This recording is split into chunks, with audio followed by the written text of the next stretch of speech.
Alors, chers amis, bonjour. Je vous invite à écouter et prendre attention aux annonces fédérales du 22 février 2025. Administration, convention annuelle. Les conventions annuelles se tiendront sur 2 week-ends aux dates suivantes, 15 et 16 mars et 22 et 23 mars. Les précisions concernant les départements et le lieu vous seront communiquées ultérieurement. Ministère de l'École du sabbat, le matériel de l'École du sabbat est arrivé et disponible au sous-sol de Espérance FM. Ministère Réveil et Réforme, dimanche 23 février à 8h45, rencontre des coordinateurs, des adjoints et anciens rattachés à ce département pour notre formation continue. Secteur Nord-Atlantique, des informations seront transmises lors des conventions. Ministère de la Santé, le vendredi 28 février au dimanche 2 mars au Temple adventiste de Smyrne, formation missionnaire médicale proposée par l'UAGF. Les horaires et les modalités d'inscription vous seront donnés sur le lien d'inscription.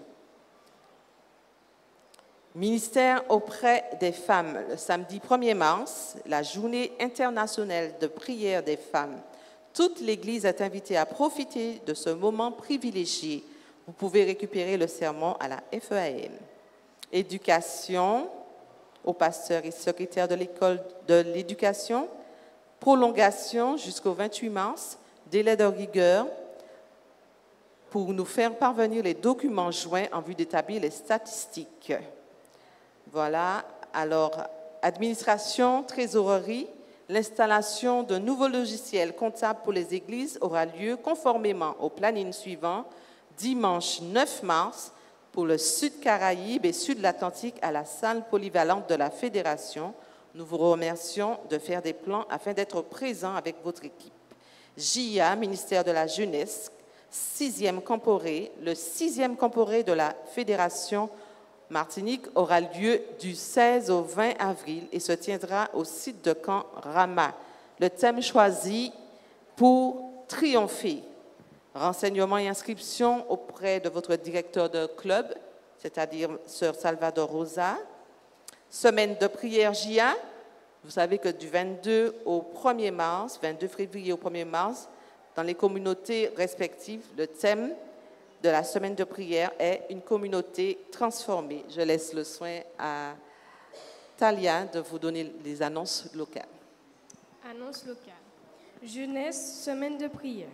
Dès aujourd'hui jusqu'au 1er mars, nous avons la semaine de prière de JIA sur le thème « Une communauté transformée ». Nous vous invitons à nous rejoindre chaque samedi à 9h et en semaine à 19h. Votre présence et votre soutien seront précieux pour notre jeunesse. Faites en sorte de participer à ces moments enrichissants. Famille, la sortie des tentes du 23 février est reportée à une autre date qui vous sera communiquée ultérieurement. Réveil et réforme. Vous êtes invités à l'église pour se rassembler pour un moment de prière chaque matin de 8h30 à 8h55. À noter dans vos agendas, le samedi 8 mars, avec une journée de réveil et de réforme, l'après-midi, nous aurons un temps fort de prière et de louange dédié à tous nos malades. Rappelons-nous de Jean 14, verset 14, « Si vous demandez quelque chose en mon nom, je le ferai. » Alors, nous vous communiquons la pensée à méditer. L'influence de l'espérance évangélique ne conduira pas le pécheur à considérer le salut par le Christ comme une grâce qui n'engage à rien alors qu'il persiste à transgresser la loi de Dieu. Lorsque la lumière et la vérité lui apparaissent, s'il comprend pleinement les exigences de Dieu, il prendra conscience de l'étendue de ses transgressions. Il modifiera sa façon de vivre. Il sera loyal envers le Christ qui le rendra fort pour une vie nouvelle et meilleure. Ceci est tiré du livre d'Ellen G. White, Puissance de la grâce, gracié pour marcher en nouveauté de vie. Je vous remercie pour votre attention et nous vous donnons rendez-vous à sabbat prochain. Que Dieu vous bénisse.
Appel à l'adoration.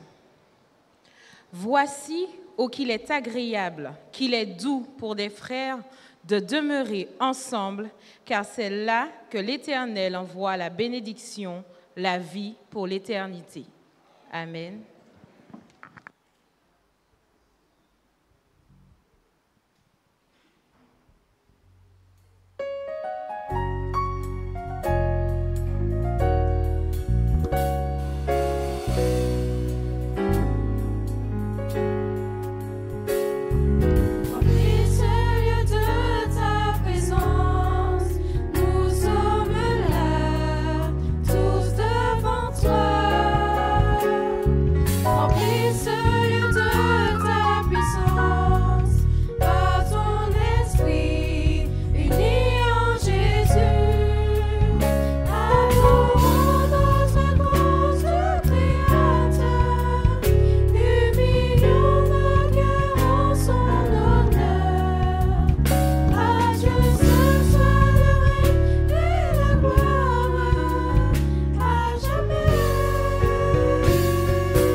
La tête.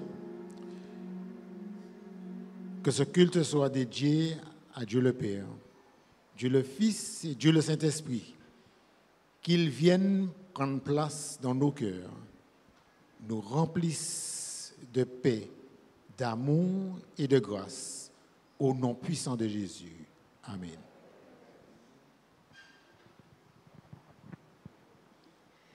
Bienvenue au Mont Garizim en ce sabbat. Que la paix et la grâce de notre Seigneur remplissent vos cœurs en ce jour béni et début de la semaine de prière des jeunes. Que ce moment de louange, de prière et de méditation de la parole de Dieu nous fortifie dans notre foi et nous rapproche de notre Père. Le psaume 118, verset 24 nous dit « C'est ici la journée que l'Éternel a faite, qu'elle soit pour nous un sujet d'allégresse et de joie. » Partageons cette joie et soyez bénis. Bienvenue en ce sabbat matin. Poursuivons avec le cantique au numéro 64. J'ai suivi Jésus dans la plaine lorsqu'il guérissait tous les maux. Encore aujourd'hui, Jésus guérit. Amen.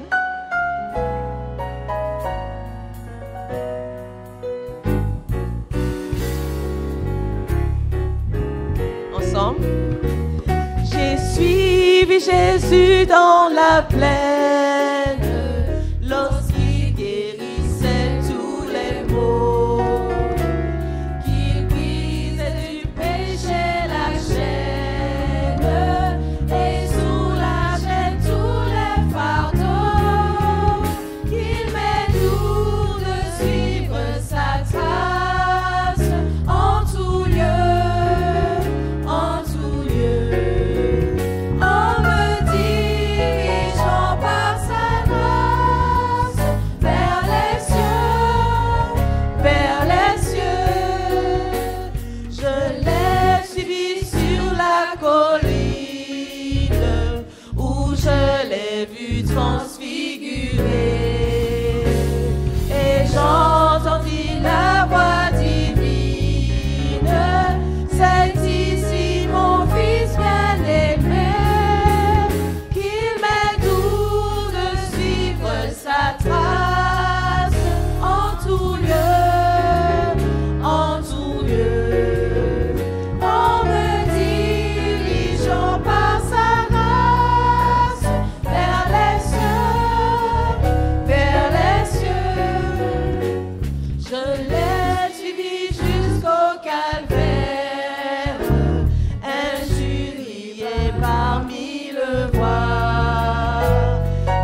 entendre?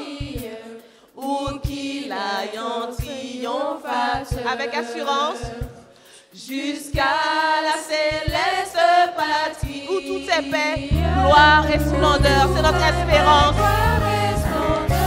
Oh yes, il est doux de suivre sa trace en tout lieu, en tout lieu, en me dirigeant par sa grâce vers les cieux, vers les cieux. Amen.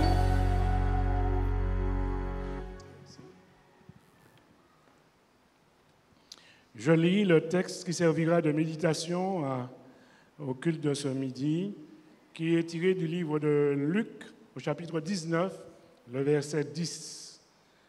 Car le Fils de l'homme est venu chercher et sauver ceux qui étaient perdus. Que Dieu bénisse sa parole dans nos cœurs. Nous allons nous agenouiller pour la prière.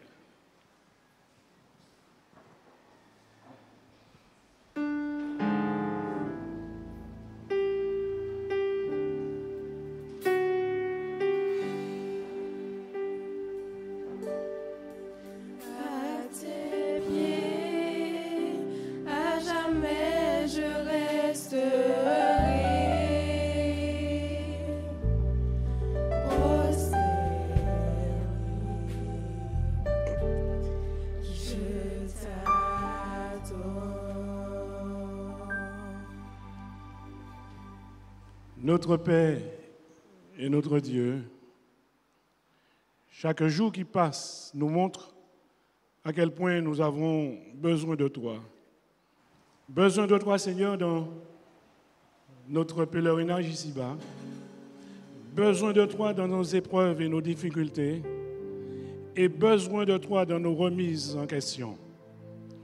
Nous avons, Seigneur, chaque jour, dans ta patience, besoin d'apprendre à te ressembler.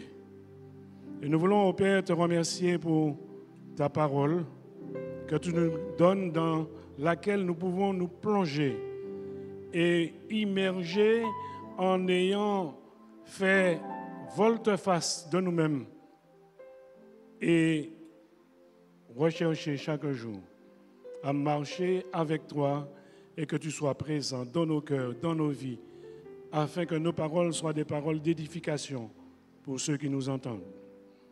Nous voulons, notre Père et notre Dieu, remettre entre tes mains cette semaine de prière des jeunes qui s'ouvre aujourd'hui.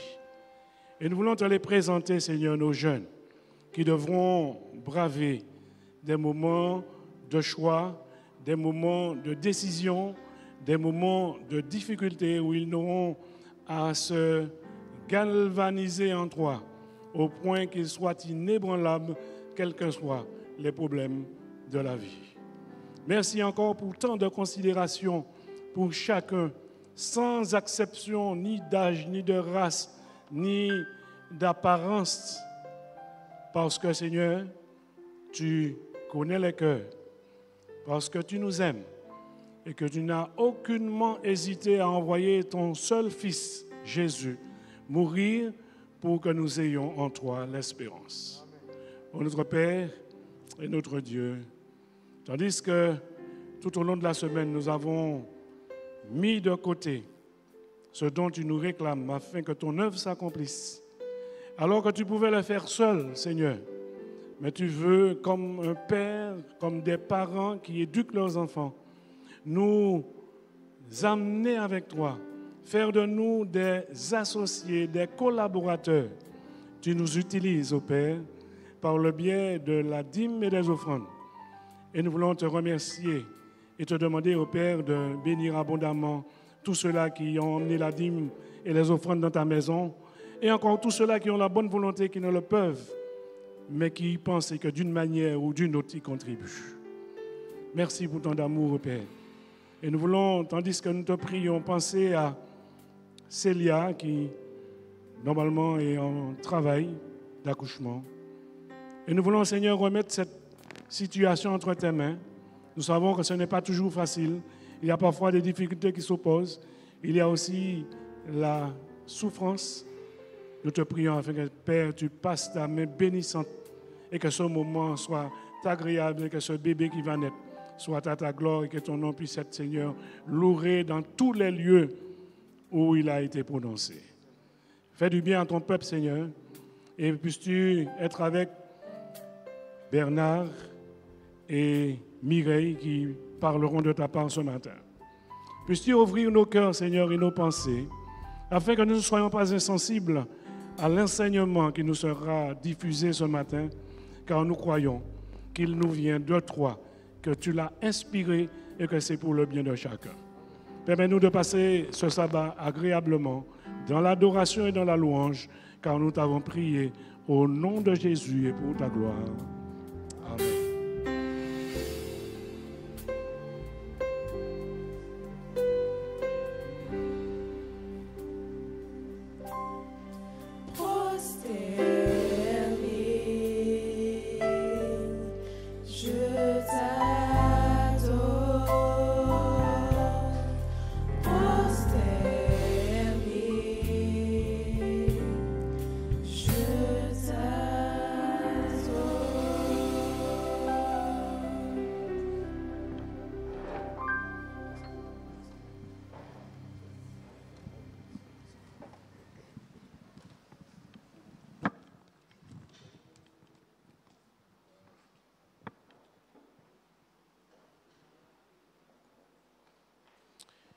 Nous allons passer au service de fidélité, tandis que les diacres se prépareront pour passer dans les rangs. Je lis ce qui suit. Je m'en suis débarrassé. C'est le titre de notre réflexion ce matin pour la dîme et les offrandes. Dans Luc chapitre 6 au verset 38, il est dit « Donnez et on vous donnera. On versera dans le pan de votre vêtement une bonne mesure, tassée, secouée et qui déborde. » Pour nous mettre l'accent sur l'abondance. Car on utilisera pour vous la même mesure que celle dont vous serez servis. Il y a, nous est-il dit, des gens qui apportent des offrandes à Dieu pour se débarrasser de ce dont ils n'ont pas besoin ou ils ne s'en servent pas. L'appel qui est lancé, c'est en apportant notre dîme et nos offrandes aujourd'hui et dans l'avenir, ne donnons pas pour nous débarrasser de ce qui ne nous sert plus. Donnons le meilleur de ce que nous avons, tout comme Dieu nous a donné le meilleur qu'il avait, et il s'agit de Jésus-Christ lui-même. Que Dieu bénisse donc ces paroles dans nos cœurs et nos pensées, tandis que les diacres passeront dans les rangs et recueilleront les dîmes et les offrandes que vous avez généreusement apportées à la maison du Seigneur.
Alors pour commencer ce moment de louange, nous allons entonner « Tu es là ». Et si vous voulez participer avec nous, vous pouvez vous mettre debout et chanter avec nous.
Pour terminer ce moment de louange, nous allons entonner « Inonde ce lieu de ta présence ».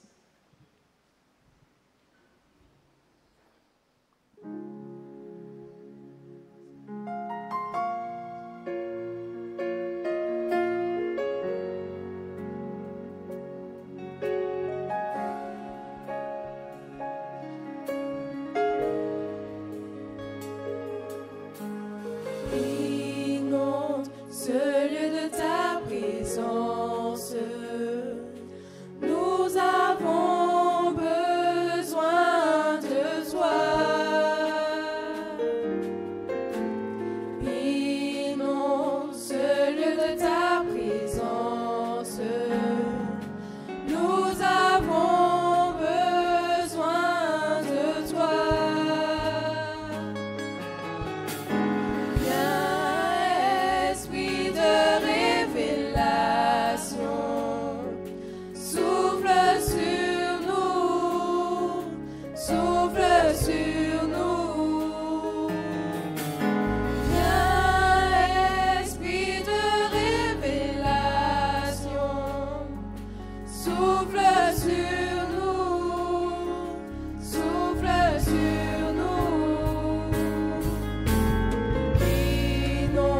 ce lieu de ta présence. Nous avons besoin de toi. Inonde ce lieu de ta présence. Nous avons besoin de toi. Viens, esprit de révélation, souffle sur nous, souffle sur nous. Viens, esprit de révélation, souffle sur nous, souffle sur nous. Besoin de toi en cet instant. Seigneur, sois le centre de nos vies. Et quand moi s'élève un chant, une mélodie, témoignant de ta grâce infinie. Nous avons besoin de toi en cet instant. Seigneur, sois le centre de nos vies. Et quand moi s'élève un chant, une mélodie, témoignant de ta grâce infinie.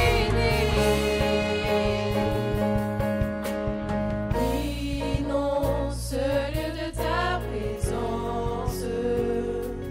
Nous avons besoin de toi. Inonde ce lieu de ta présence. Nous avons besoin de toi. Viens, esprit de révélation, souffle sur nous, souffle sur nous. Viens, esprit de révélation, souffle sur nous, souffle sur nous.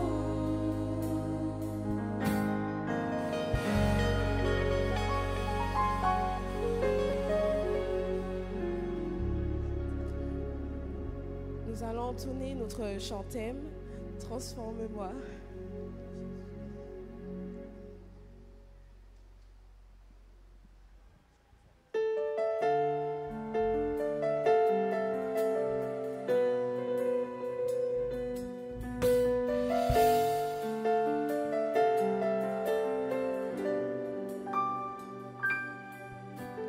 Viens, Seigneur, transforme-moi, ton serviteur.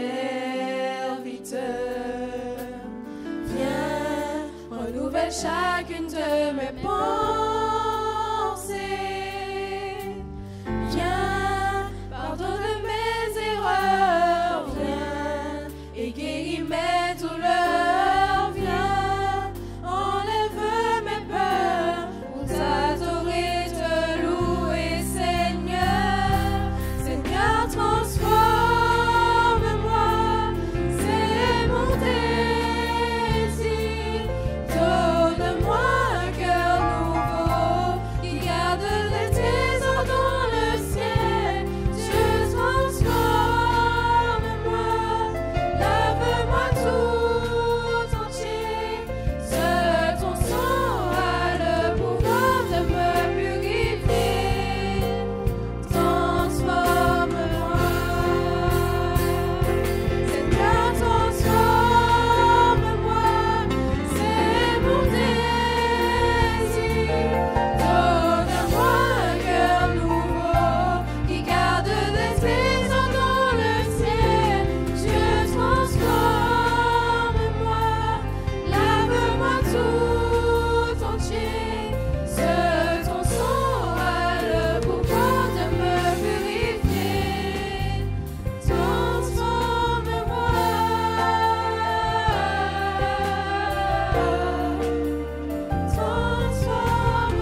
C'est vraiment une joie et un bonheur d'être là présent dans la présence du Seigneur aujourd'hui au Mont Garizim.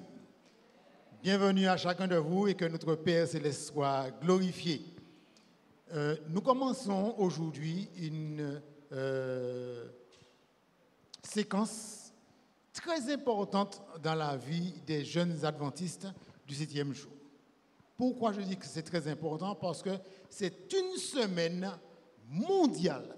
Ça veut dire qu'autour du globe, tous les JA ont cette semaine de prière.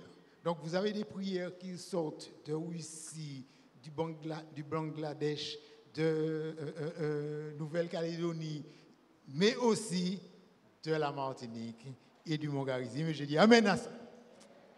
Je vous invite donc à être présent avec nous, que vous soyez jeune ou moins jeune, chaque soir, à partir de demain soir. Nous serons donc là demain soir, dimanche, nous serons là lundi soir, nous serons là mardi soir, nous serons là mercredi soir, jeudi soir et vendredi soir. Et nous allons terminer en apothéose sabbat prochain. En ce qui nous concerne, ici, nous avons la possibilité d'avoir un binôme comme présentateur de cette semaine de prière. Donc, je vous présente Mireille, qui fait partie du staff JA et qui fait, je ne vais pas dire ses premières armes, mais ses premières expériences au niveau de la prédication. Bienvenue à toi, Mireille. Merci Bernard. Très bien. Alors, les choses étant dites, le tableau étant posé, nous allons tout de suite entrer dans le vif du sujet. J'invite chaque jeune à faire très attention à ce que nous allons voir ensemble. Et je voudrais souhaiter que les jeunes qui sont à l'extérieur puissent entrer de façon à ce que nous puissions avoir ensemble un moment de communion. Je rappelle que la semaine de prière n'est pas simplement une présentation, une prédication, mais c'est aussi un échange. Et pendant la semaine, nous aurons à plusieurs moments des échanges et vous aurez l'occasion de vous exprimer et nous aurons l'occasion de partager différentes choses concernant ce qui est dit. Alors, cette semaine est basée sur la mission. Je dirais, pour entrer dans le vif du sujet, puisque Patrice nous a lu le texte de base, qui se trouve dans Luc 19, verset 10. Et ça dit quoi? Il est tout court, vous avez retenu. Ça dit quoi, Luc 19, verset 10? Amen, amen, amen. Nous allons dire ça ensemble. Car le Fils de l'homme est venu chercher et sauver ceux qui étaient perdus. On reprend ça. Car le Fils de l'homme est venu chercher et sauver ceux qui étaient perdus. Inclinons la tête et prions. Père éternel, Dieu trois fois saint, nous sommes devant toi et nous avons tous besoin que tu entres dans nos cœurs, que tu nous enseignes, Seigneur. Enseigne-nous toi-même. Prépare nos cœurs par ton Saint-Esprit. Guide Mireille ainsi que moi-même, de façon à ce que les paroles que nous allons prononcer puissent venir directement de toi et fassent du bien au cœur de ceux qui écoutent. Nous t'en prions au nom de Jésus pour ta gloire. Amen. Aujourd'hui, nous avons la possibilité d'être sur le net et un public un peu plus large que ceux qui sont dans l'assistance aujourd'hui peuvent nous suivre. Merci à vous d'assister à ce moment très important. Laissez-vous guider par le Saint-Esprit. Alors, aujourd'hui, je vous invite à vous embarquer pour un voyage, non seulement à travers les Écritures, la Bible, mais à travers aussi nos cœurs et au-delà des frontières propres, de nos frontières propres, des frontières de nos peurs, de nos appréhensions. Nous sommes ici, dans les champs réconfortants de la Galilée. Et je remercie la décoration de nous avoir signifié le coin de la Galilée. Alors, nous sommes en Galilée. Amen? Très bien. À la Galilée, qu'est-ce qu'il y a? il y a un lac qu'on appelle la mer, oui, tellement le lac est grand qu'on dit que c'est la mer. D'accord? Il y a quoi encore? S'il y a la mer, il y a des pêcheurs. S'il y a des pêcheurs, il y a des poissons. Et donc, pour prendre les poissons, il y a des filets et pour aller sur la mer. Des barques. Très bien. Formidable. Alors, je sens que vous êtes vraiment entrés dans la Galilée avec moi. Et c'est une très bonne chose. Là, Jésus a commencé son ministère. Le lieu n'est pas précis, n'est pas sans rappeler, nos propres territoires familiers spirituels. La Galilée représente là où nous sommes à l'aise. Aujourd'hui, au Mont Garizim, là où nous sommes bien. Pourtant, le cœur de notre message aujourd'hui nous appelle à nous aventurer au-delà de la Galilée, dans des domaines moins confortables, mais riches en potentiel de récolte.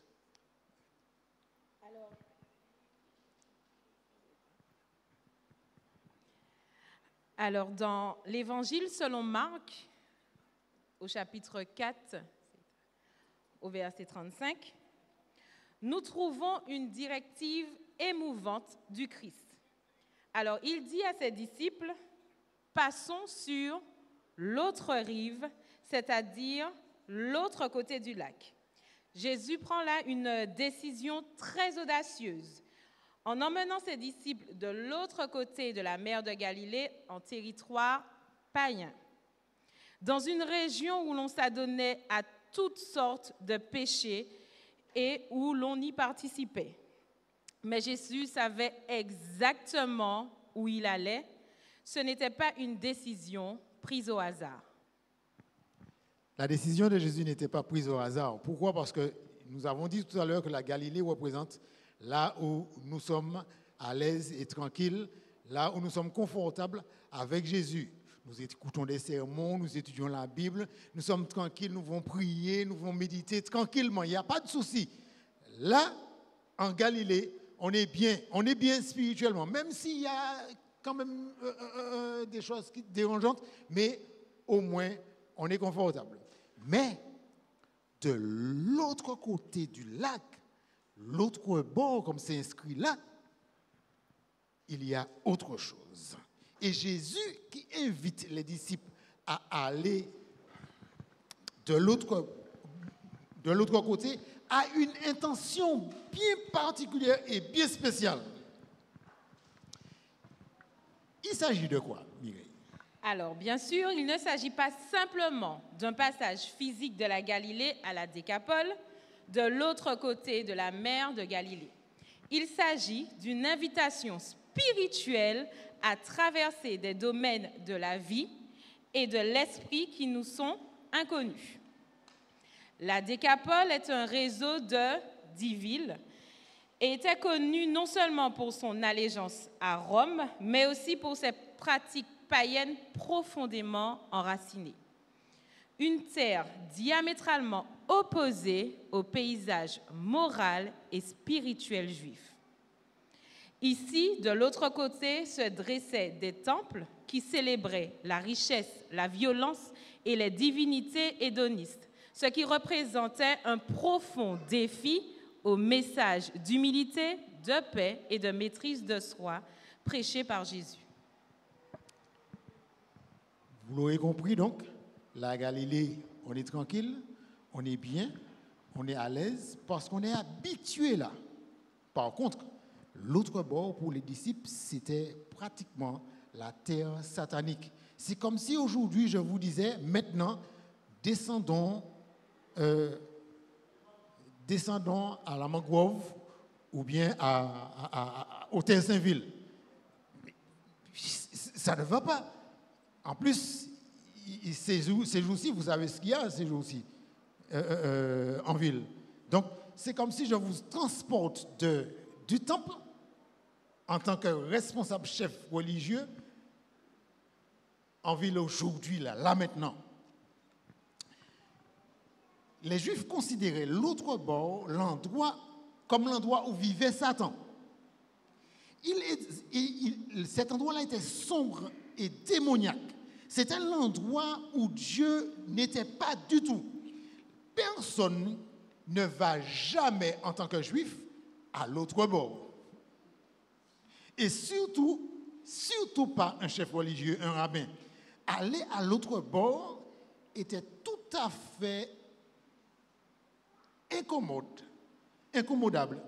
C'était sortir de sa zone de confort, mais ils ont accepté d'y aller avec Jésus. C'est exactement parce que Jésus savait exactement où il allait. Alors, en prenant la mer, les disciples n'ont pas seulement navigué sur les eaux. Ils ont traversé des mers agitées de leur peur et des préjugés les plus profonds. Que s'est-il passé sur la mer? Il y a eu la tempête. Et pendant la tempête, qu'est-ce que Jésus faisait? Il dormait au fond du bateau. Alors, on a vu ce texte-là mercredi en réunion et on s'est posé la question, comment se fait-il que Jésus puisse dormir alors que la barque est ballottée et en plus que l'eau entre dans le bateau?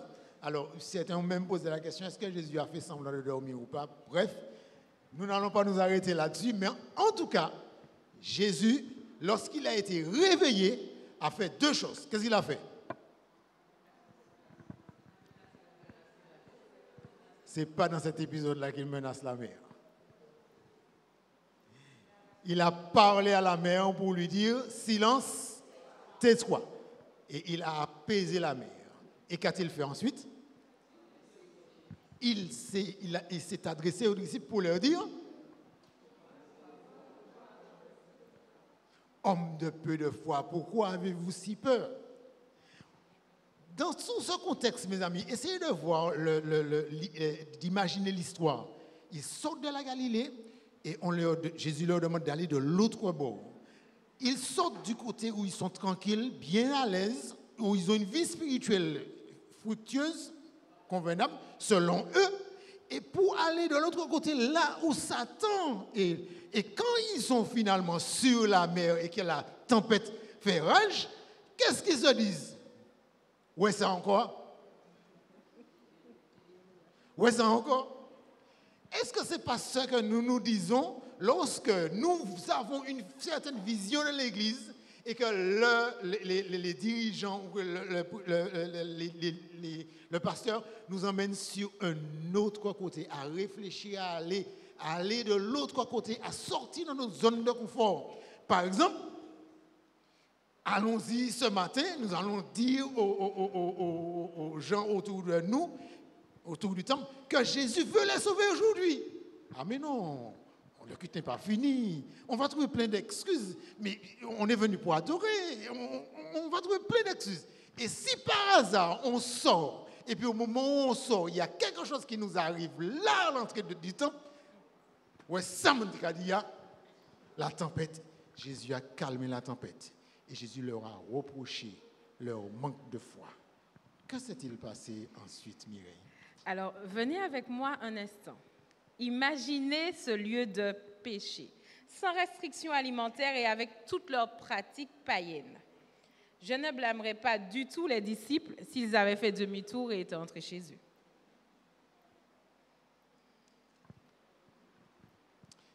Lorsqu'ils furent arrivés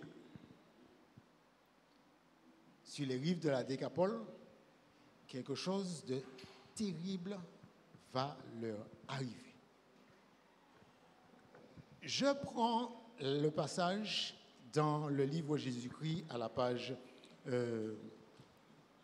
328 pour vous permettre de bien voir et comprendre, de toucher un petit peu plus en profondeur ce qui s'est passé là. Alors, Ellen White commente un passage de l'Écriture que nous allons lire. Je vous invite à prendre vos Bibles avec moi, si vous ne l'avez pas encore prise. Et puis, nous allons lire dans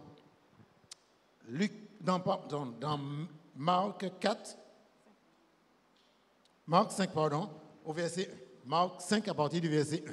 Nous lisons. Ils arrivèrent à l'autre bord de la mer de Galilée, dans le pays des Gadaréniens. Aussitôt que Jésus fut hors de la barque, il vint devant lui un homme sortant des sépulcres et possédé d'un esprit impur.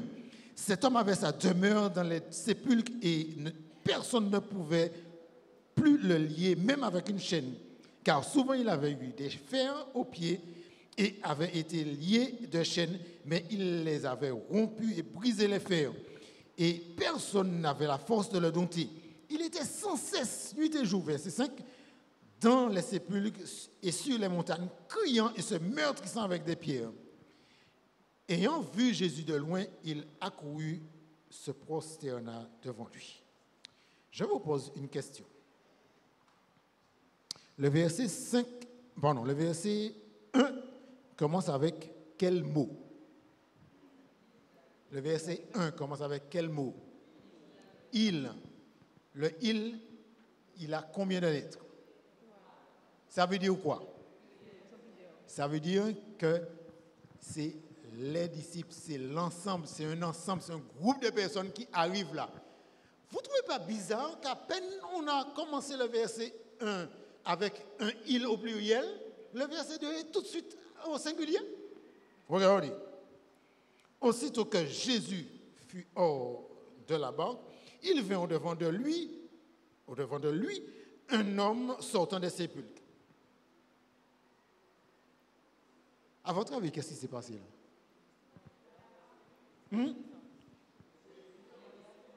C'est pas ce que tu m'as dit là, les disciples sont restés dans la barque, c'est ça?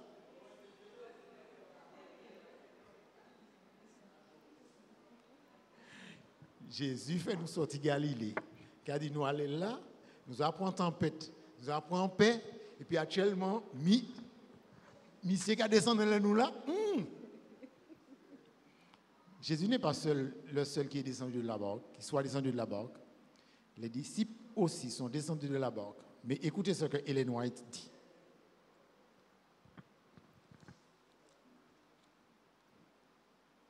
À peine avait-il posé, il au pluriel, posé les pieds sur la plage, qu'une scène terrible, plus terrible que la violente tempête, s'offrit à leur regard.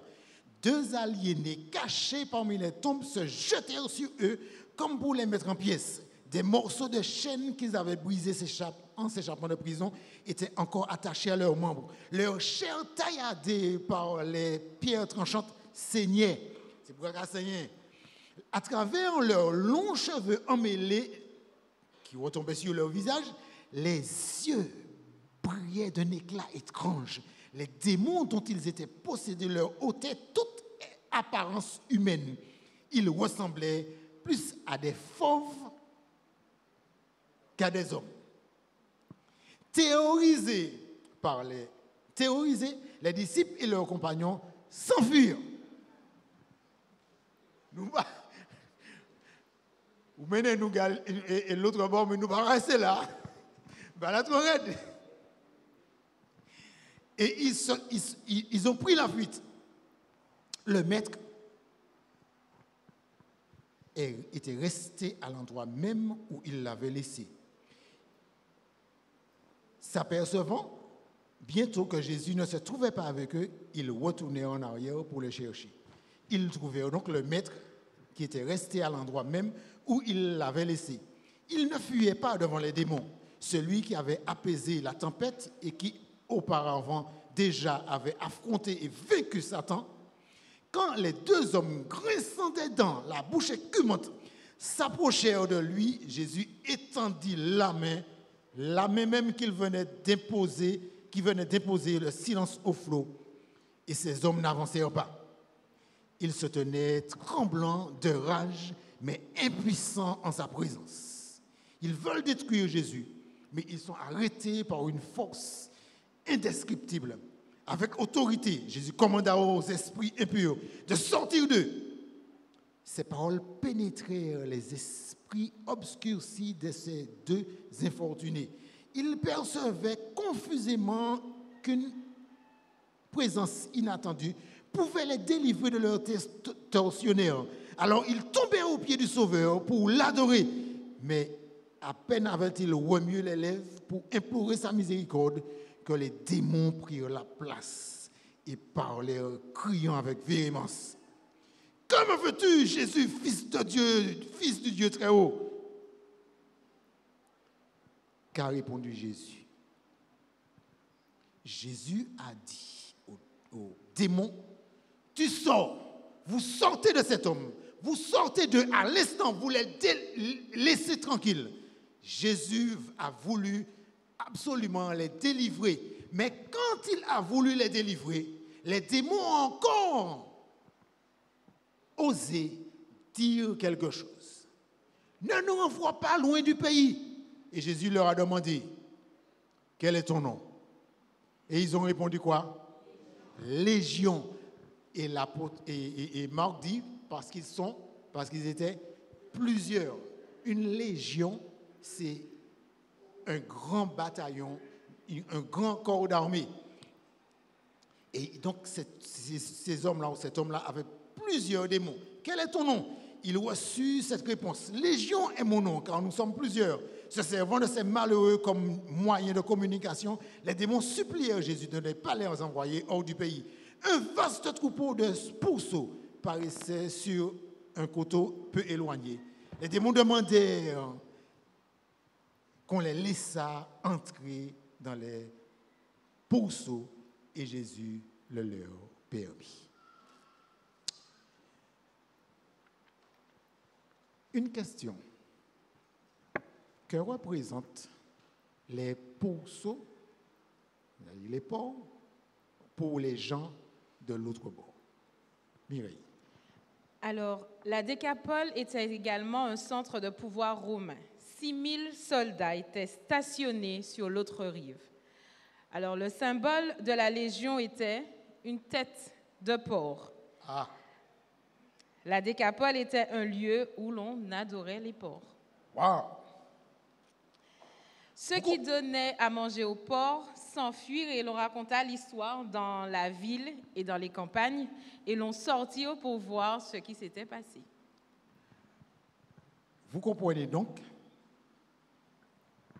lorsque les démons vont sortir de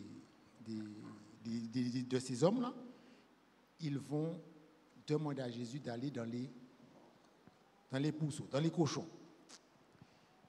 Sachant que les gens du coin adorent les cochons. Ça vous paraît bizarre, mes amis? Hein? Comment des gens peuvent adorer des cochons? Une bête qui n'est pas du tout jolie. Et en plus, quand quelque chose est sale, ils aiment la boue. Ça nous montre bien, mes amis, que lorsque Satan a un plan pour les hommes, ce n'est pas un plan de bonheur. Vous allez toujours être traîné dans la boue d'une manière ou d'une autre une fois que Satan aura pris le contrôle. Et vous n'allez pas comprendre pourquoi vous adorez les porcs. Dieu soit loué. Jésus, comme m'a dit Mireille, est intentionnel. Il a une intention en faisant les disciples sortir de la Galilée pour aller à l'autre bord. C'est formateur. Ce qui s'est passé sur le lac est aussi formateur et pédagogique. Mais ce qui est encore plus formateur, c'est ce que Jésus va faire avec cet homme qu'il va délivrer. Et il va montrer aux disciples comment il agit. Il va vous montrer, à vous et à moi, quelles sont ses véritables intentions et comment il s'y prend. On adore les porcs et plusieurs porcs, tout le troupeau s'est jeté dans la mer et a péri. Quand les gens qui gardaient les pourceaux vont aller au village et raconter ce qui se passe, qu'est-ce qu'il va avoir comme réaction? Mireille, quand Jésus fait un miracle, en général, surtout quand il est à Galilée, les gens acclament Dieu. Qu'est-ce qui se passe là? Ben, là, je crois qu'ils ne seront pas contents. Et Jésus va être rejeté. Pourquoi? Ils vont revenir et ils vont ils vont aller vérifier ce qui a été dit. Et ils vont trouver l'homme assis, tranquille et dans son bon sens. Le sens de la vie éternelle. Le sens que Jésus veut pour chacun de vous, qui que vous soyez, mes amis. Que vous soyez jeune ou pas, Jésus veut que vous soyez dans ce sens-là.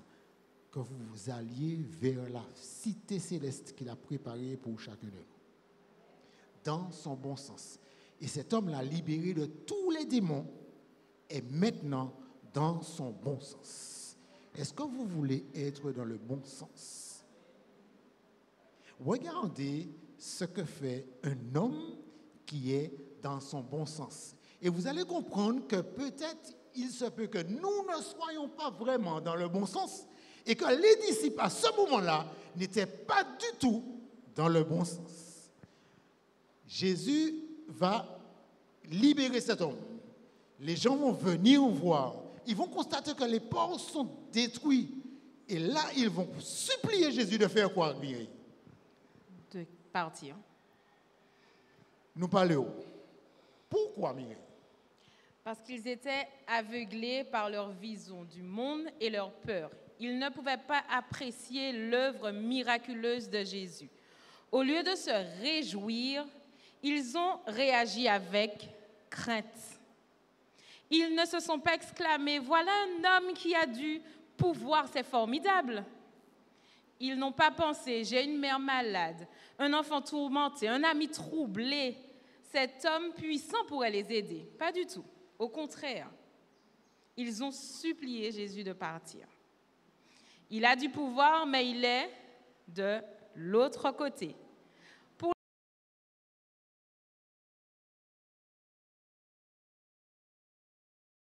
Tous ceux qui veulent qu'on prie ensemble pour que le Seigneur puisse nous libérer et puisse nous permettre de partir libre comme ce démoniaque libéré. Prêchez l'évangile. Mettez-vous debout et nous allons prier ensemble.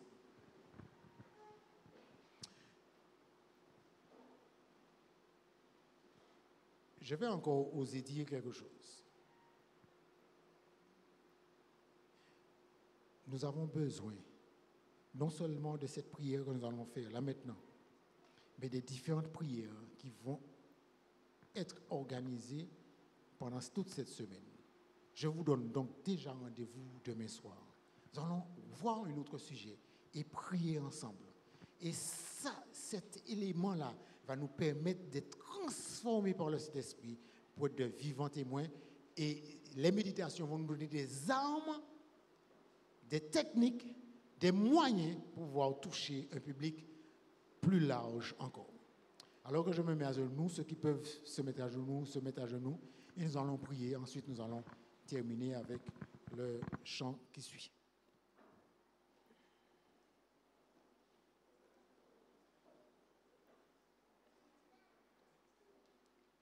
Seigneur, mon Dieu, je te loue et je te bénis. Je te glorifie d'avoir fait de moi une créature si merveilleuse. Tu m'as donné le libre arbitre. Et maintenant, Seigneur, je voudrais remettre ce libre arbitre entre tes mains. Guide-moi, Seigneur, toi qui connais toutes choses. Je ne vois pas de quoi est fait demain, mais toi, tu vois. Tu sais les dangers qu'il y a à me laisser toujours guider par les démons que je chéris à l'intérieur de moi. Au nom de Jésus, libère-moi, Seigneur. Et fais pareil pour Mireille et pour chaque personne qui s'engage ce matin. Que cette personne soit présente ici ou que cette personne soit en train de suivre ce moment sur le net. Dirige et conduis chacun de nous, Seigneur. Transforme-nous en ton image. Libère-nous de nos vieux démons, Seigneur, et permets qu'au nom de Jésus, nous soyons une nouvelle créature en ton nom et pour ta gloire. Rends-nous vainqueurs et plus qu'un vainqueur comme toi. Ainsi, nous aurons la force et la quiétude d'être au-dessus de la tempête, de rester debout devant toutes les tentations, de dire non au nom de Jésus à tous les démons, de façon à ce que ton nom soit glorifié, ton nom soit béni par notre témoignage. Bénis chaque personne ici présente d'une façon spéciale, Seigneur. Ouvre-nous de ton esprit. Permets, Seigneur, que chaque jeune ici présent, les adultes aussi, soit libérés de toute espèce de choses qui peuvent leur empêcher de revenir ici demain soir, mais surtout d'être un témoin vivant pour toi. Que ton nom soit loué, que ton nom soit glorifié. Nous te faisons cette prière au nom de Jésus. Nous croyons que tu nous exauces et nous disons tous Amen, Amen, Amen.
C'est auprès de Dieu que je veux me tenir.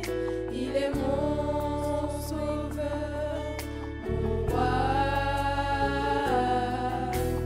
C'est auprès de Dieu que je peux ressentir tout l'amour qu'il a pour moi. C'est auprès de Dieu que je voudrais grandir, entendre le son de sa voix.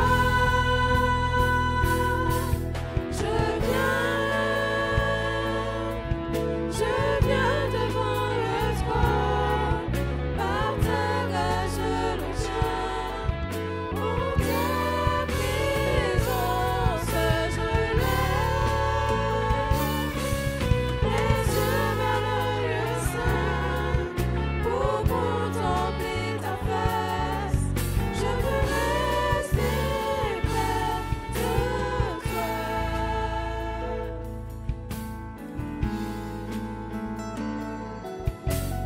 C'est auprès de Dieu que je veux me tenir. Il est mon sauveur, mon roi. C'est auprès de Dieu que je peux ressentir tout l'amour qu'il a pour moi. C'est auprès de Dieu que je voudrais grandir, entendre le son de sa voix.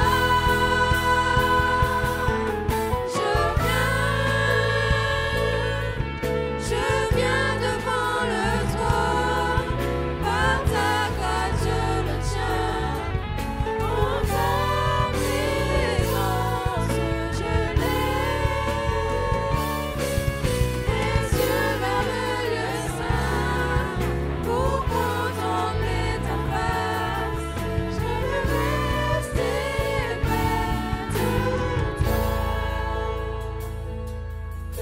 veux rester près de toi. Je veux rester près de toi.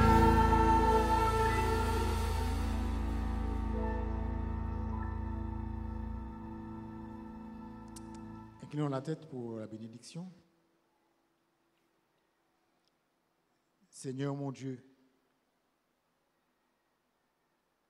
le Gadarénien a voulu te garder et rester près de toi, mais tu as voulu rester dans son cœur. Tu veux aussi rester dans nos cœurs, alors que nous venons de chanter que c'est à côté de toi que nous voulons aller. Alors laisse rester, alors laisse-nous aller avec ta bénédiction. Que l'Éternel te bénisse et te garde. Que l'Éternel tourne sa face vers toi et t'accorde sa grâce.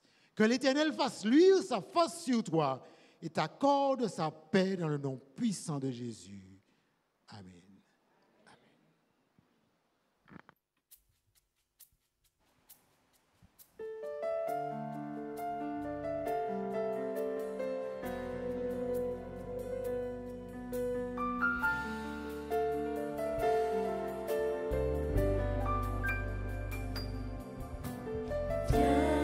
Seigneur, transforme-moi ton serviteur.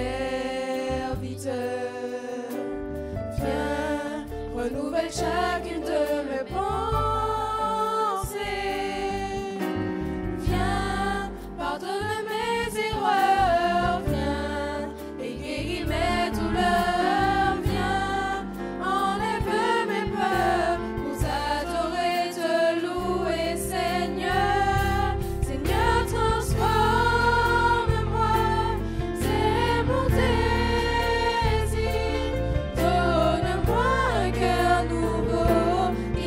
Transforme-moi.